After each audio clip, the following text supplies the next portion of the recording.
श्री राम जय जय राम। श्री राम जय जय राम।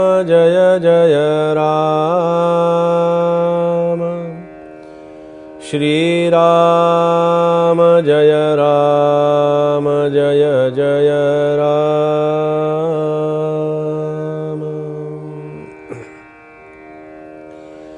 जेथे मनची मावळे, जेथे तर्कचे पांगुळे, तेची अनुभवा आणि बळे, या नाव साधक श्रीराम।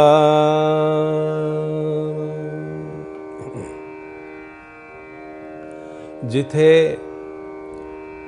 मनाचं मन पण संपतं, साधक चिंतन आपलं चालू आहे आणि या साधक चिंतनामध्ये साधक कोणाला म्हणावं, त्या साधकाची व्याख्या, साधकाची ओळख समर्थांनी या समासाच्या माध्यमातून, या निवडक अशा प्रकारच्या विचारांच्या माध्यमातून आपल्यासमोर ठेवलेली आहे की असं कोणाला म्हणावं की ज्या ठिकाणी मन मावळतं, जसा सूर्य मावळतो ना, पण तो सूर्य मावळतो, तो मावळणारा सूर्य आम्ही बघण्यासाठी किती आम्हाला आवड असते, किती आम्ही सूर्य असतो तो पाहण्यासाठी सगळीकडे जातो, बघतो, आनंद घेतो. पण तो सूर्य मावळतो, तो पुन्हा उदय होण्यासाठी मावळत असतो. असं होतं का की सूर्य मावळलेला आहे आणि परत त्याचा उदय झालेला नाही? असं घडत नाही, असं होत नाही. म्हणून ज्या मनामध्ये विचारांचा आणि विकल्पांचा ज्या ठिकाणी लय होतो, ते विचार आणि विकार नाश पावतात, तिथे मनाचं मन पण संपून जातं.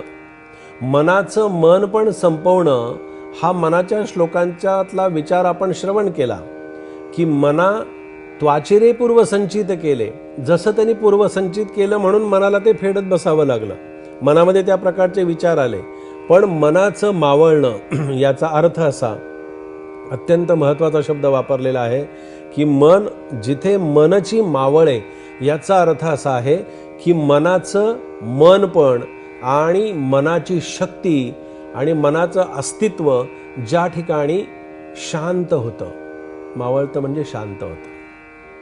मन संपत नाही, मन संपणं शक्य नाही, मन नष्ट होणं शक्य नाही. कारण मन नष्ट झालं तर मग परमार्थाची वाटच खुंटून जाईल, परमार्थ संपून जाईल. परमार्थ करण्यासाठी ज्या मनाची आवश्यकता आहे, मग असं आहे का की कुठे मनच नसून चालेल?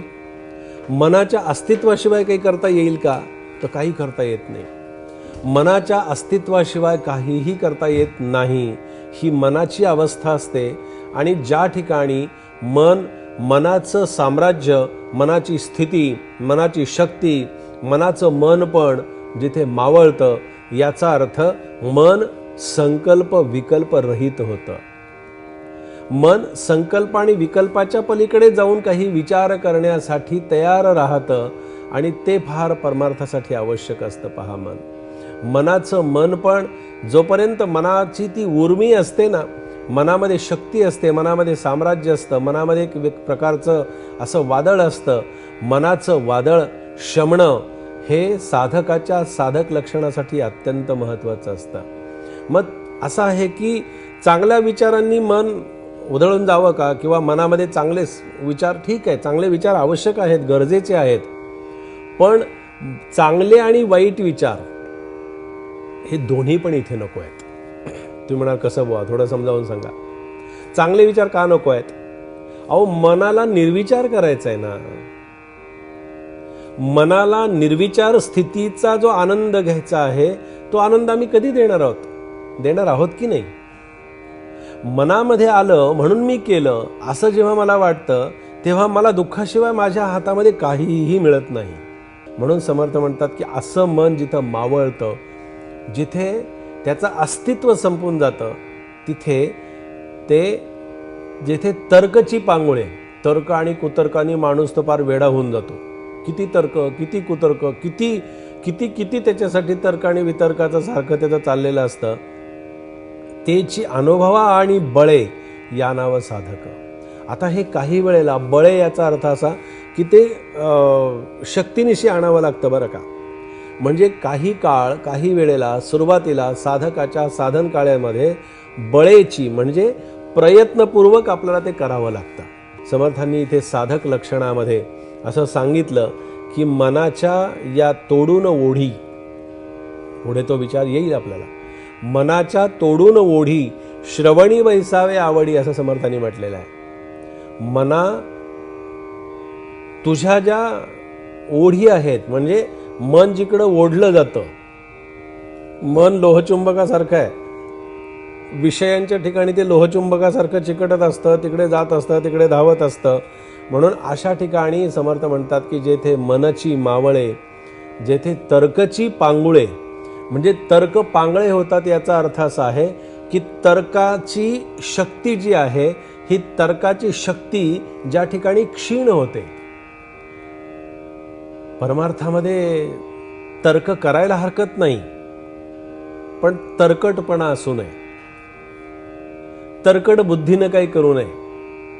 तर्कट बुद्धीनं काही केलं ना की मग मरकटपणा येतो, आणि तो मरकटपणा हा परमार्थाला नेहमी घातक असतो, साधक अवस्थेला नेहमी घातक असतो. म्हणून अशा स्थितीमध्ये साधकांनी राहावं की जेथे मनची मावळे, जेथे तर्कची पांगुळे, फार शब्द महत्त्वाचा वापरला, पांगळं मन आणि पांगळी मनाची स्थिती, याच्याबद्दल आपण चिंतन करू की मन कसं असतं की मनामध्ये माझं चांगलं आहे की नाही, माझा विचार काय आहे याच्यापेक्षा सुद्धा मी दुसऱ्याच्या विचारांच्या मध्ये माझं मन जास्ती क्षीण होतं. आपण चिंतन करा की मला खरं काही गरज नसते हो शेजाऱ्याचा विचार करायची, माझ्या मित्राचा गरज करायची, म्हणजे विचार करू नये अशा अर्थानं नाही, विचार करायला हरकत नाही, पण शेजारी काय चाललंय, तुला काय करायचंय बाबा, माझा मित्र काय करतोय, तुला काय घेणं देणं आहे, तू काय करतोस, मला काय करायचं आहे, मी काय करतो आहे आणि मला काय करायचं आहे, याच्यामध्ये आपण नेहमी आपलं लक्ष तिथे असावं. आणि म्हणून समर्थांनी या ठिकाणी या साधक लक्षणामध्ये तेची अनुभवा आणि बळे म्हणजे प्रयत्नपूर्वक, बळे याचा अर्थ असा शक्तीपूर्वक, प्रयत्नपूर्वक, बळे म्हणजे अत्यंत प्रयत्नाने ते मन परमार्थाकडे वळवावं, भक्तिमार्गाकडे वळवावं, चिंतनाकडे वळवावं. चिंतेकडे मन वळलेलंच असतं, पण ते चिंतनाकडे वळवणं हे अत्यंत महत्त्वाचं असतं. आणि ते चिंतनाकडे वळावं, ते चिंतन आपल्या अंतरामध्ये सदैव राहावं. अशा चिंतनातूनच आपल्याला परमेश्वराचं दर्शन घडत असतं, परमेश्वराची कृपा होत असते, परमेश्वराचं अस्तित्व जाणवत असतं, आणि तेच आपल्या जीवनाचं खरं ध्येय असतं. त्या ध्येयाच्या दिशेनं साधकाची वाटचाल राहावी, याच्यासाठी ही समर्थांची साधक लक्षणं आपण श्रवण करतो आहोत. जय जय रघुवीर समर्थ